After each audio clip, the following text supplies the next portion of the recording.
성경의 숲을 걷다. 오늘은 민수기 첫 시간으로 민수기 서론을 살펴보도록 하겠습니다. 우리말 성경에서 민수기는 영어 성경 전통을 그대로 따르고 있습니다.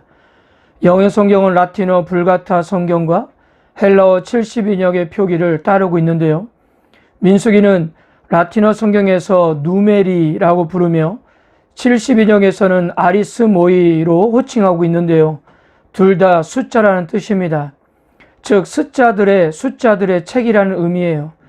여기서 흥미로운 것은요, 한글 성경과 영어 성경은 성경 내용에 대해서는 히브리 전통을 따르지만 책 제목에 있어서는 70인역의 표기를 사용하고 있다는 점입니다.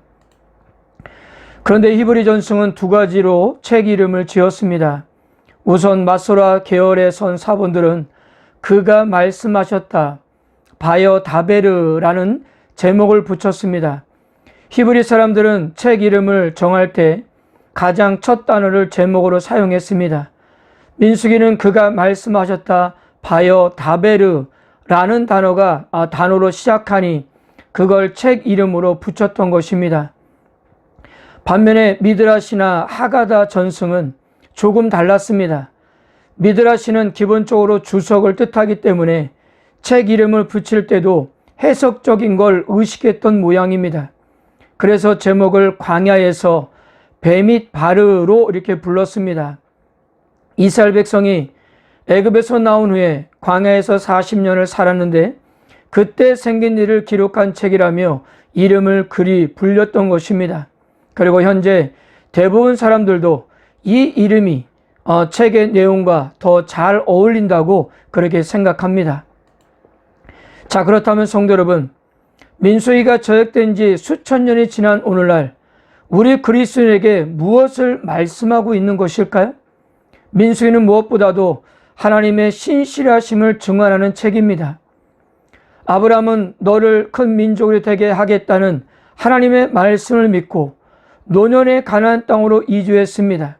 그러나 자식이 없어 수년 동안 초조해 있는 아브라함에게 하나님께서는 다시 한번 그의 자손이 하늘의 별과 같이 그 숫자가 많아질 것을 약속하셨습니다. 그는 이 하나님의 약속을 믿었고요. 물론 그 약속은 손주였던 야곱의 시대에도 성취될 기미가 별로 보이지 않았지만, 그러나 하나님께서는 야곱의 자손들이 애굽에서 머무는 동안 아브람과 약속을 지키셨습니다. 민수기에서는 레위 지파를 제한 인구수가 20세 넘는 장정만 무려 60만 3,550명에 달했다고 기록하고 있습니다. 출애굽 2세대 역시 60만 1,730명에 달했어요. 이 숫자에 여자와 아이와 노인들까지 더하면 약 200만 명이 넘었을 것입니다. 민수기는 이처럼 400년 만에 애굽을 떠난 이스라엘 백성들과 각 지파에 속한 사람들의 숫자를 기록함으로써 하나님이 아브라함에게 약속하신 대로 이스라엘이 하늘의 별같이 숫자가 많은 민족이 되었다는 것을 증언해 주고 있는 겁니다. 즉 민수기는 하나님의 신실하심을 숫자적으로 뒷받침하는 책인 것입니다. 아울러 창조자 하나님께서 한 인간에 불과한 아브라함에게 하신 약속을 수백 년 동안 잊지 않으시고 가장 적절할 때, 곧 하나님의 때에 이 약속을 지키셨다는 것을 입증하는 책이기도 합니다. 오늘 우리가 섬기는 하나님께서 이러한 분이시라는 것, 곧 약속하신 것은 확실하고 구체적으로 이루시는 분이라는 사실이 우리에게 시사하는 바가 무엇일까요? 우리들은 성경 말씀과 묵상을 통해 하나님께로부터 많은 약속을 받으며 그렇게 살아갑니다. 그러나 우리들은 종종 이 하나님의 약속이 말씀하신 대로 모두 이루어질 것인가에 대해서 의구심을 갖기도 해요. 우리 생각에 바로 이 순간이 하나님의 약속이 이루어지기에 가장 적절한 시기인 것 같지만 전혀 성취될 기미가 보이지 않는 겁니다. 이럴 때에는 민수기를 펼쳐 수백 년이 지난 후에 하나님께서 아브라함과의 약속을 어떻게 지키셨는가를 묵상하며 확신을 얻을 수가 있을 것 같습니다. 전능하신 하나님께서 약속하신 것은 반드시 이루어질 것이기 때문이에요. 그러므로 민수기는 3000년 전 가나안 땅에 들어가기 전까지 40년 동안 광야 생활을 했던 이스라엘 백성들의 이야기일 뿐 아니라 오늘 살아가는 우리들의 이야기도 되는 것입니다. 사도 바로 민수기를 근거로 이스라엘이 광야에서 하나님을 반역하여 범죄한 일을 예로 들며 성도들에게 불순종의 죄에 대해서 강력하게 경고했던 겁니다. 즉 신약 기자들에게 민수기는 단순히 옛적 이야기를 기록하고 있는 책이 아니라 시간과 장소를 초월하여 언제든지 주의 백성에게 적절한 메시지를 주는 말씀이었던 것입니다. 전통적으로 민수기는 창세기, 출애굽기, 레위기, 신명기와 더불어 모세가 기록됐다고 믿고 있습니다. 민수기 33장 2절을 보면 모세가 여호와의 명령대로 그 노정을 따라 그들이 행진한 것을 기록하였으니라는 말씀도 이러한 결론을 뒷받침합니다. 모세오경 전체도 물론이고 민수기에서도 모세가 하나님께로부터 말씀을 받았다는 사실을 60여 차례나 기록하고 있습니다. 또한 한 세대가 지난 시대를 배경으로 하는 여호수아에서도 모세의 율법책 혹은 모세를 통해 주신 율법이란 말을 사용하고 있고요.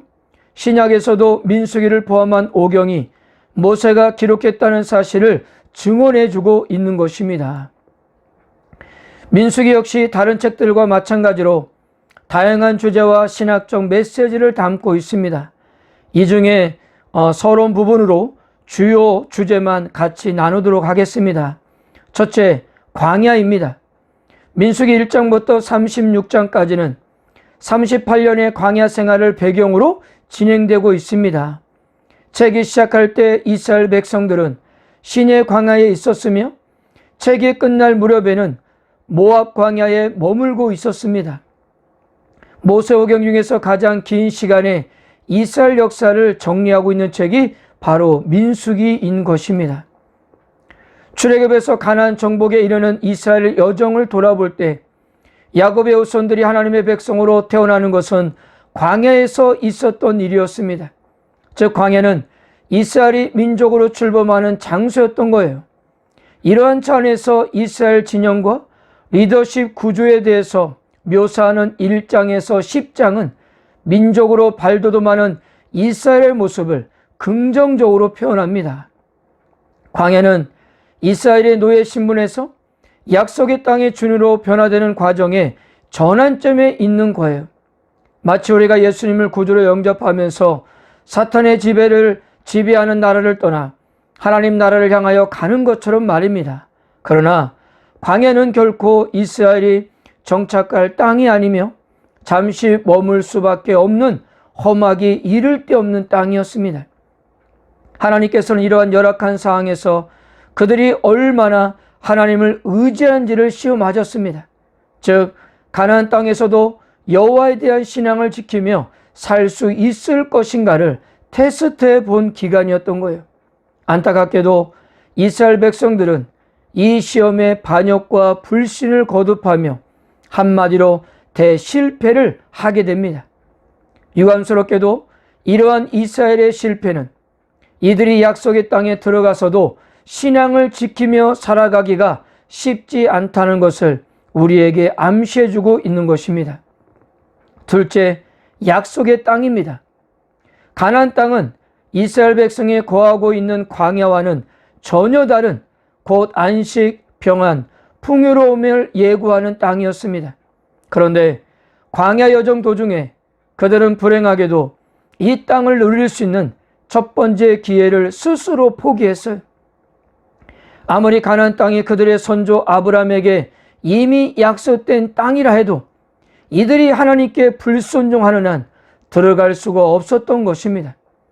오직 순종할 때만 그 땅에 들어갈 수가 있는 거였습니다.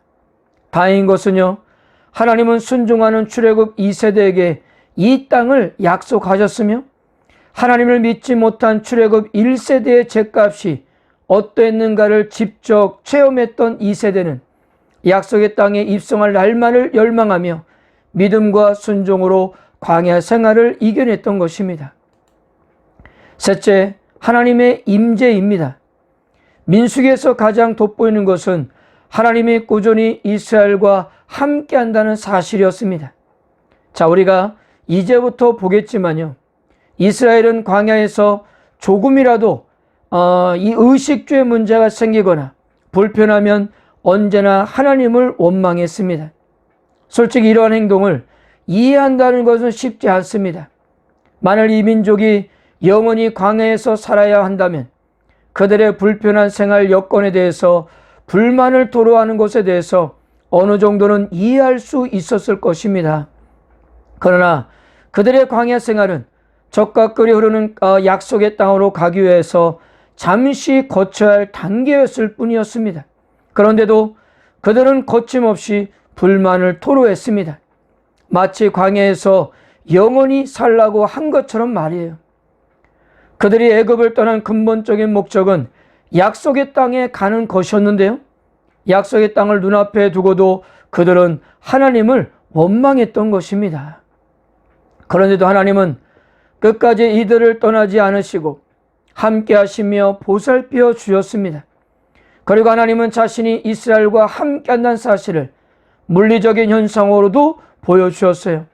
이스라엘이 어디를 가든 앞세워 갔던 언약궤는 곧 하나님이 그들 중에 거하심을 상징했고요, 또한 하나님의 임재는 낮에는 구름 기둥으로 밤에는 불 기둥으로 이스라엘을 보호하고 위로하셨던 것입니다.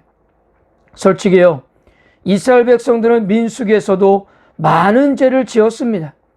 하나님은 얼마든지 이들을 버리실 명분을 가지고 계셨지만, 그러나 이스라엘이 하나님과 맺은 언약 때문에 그 어떠한 죄도 하나님의 임재를 방해할 수가 없었던 겁니다. 사랑하는 성도 여러분, 이것이 바로 은혜가 아니겠습니까?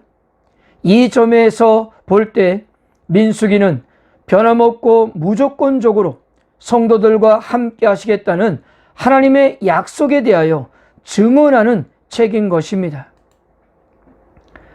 총 36장으로 이루어진 민수기를 장소를 통해 세 부분으로 나눌 수가 있습니다. 첫째, 1장에서 9장 시내산 부분입니다. 둘째, 10장에서 21장 광야에서 있었던 일이고요. 셋째, 22장에서 36장 모압 평지에서 있었던 일입니다. 사랑하는 성도 여러분, 우리는 이제부터 민수기를 읽고 묵상하게 될 것입니다. 그리고 이스라엘 백성들의 아름답지 못한 불순종을 목격하게 될 거예요. 이것을 우리의 거울로 삼아서 우리 역시 동일한 실수를 범하지 않도록 해야겠습니다. 얼마든지 변명할 수 있고 핑계댈 수 있는 상이라 할지라도 하나님의 말씀을 생명처럼 여겨서 끝까지 순종해야 합니다. 그리고 무엇보다도 하나님께서는 어떠한 상황에서도 우리와 함께 하신다는 사실을 믿으시고 위로와 소망으로 살아가시기를 주님의 이름으로 축복합니다.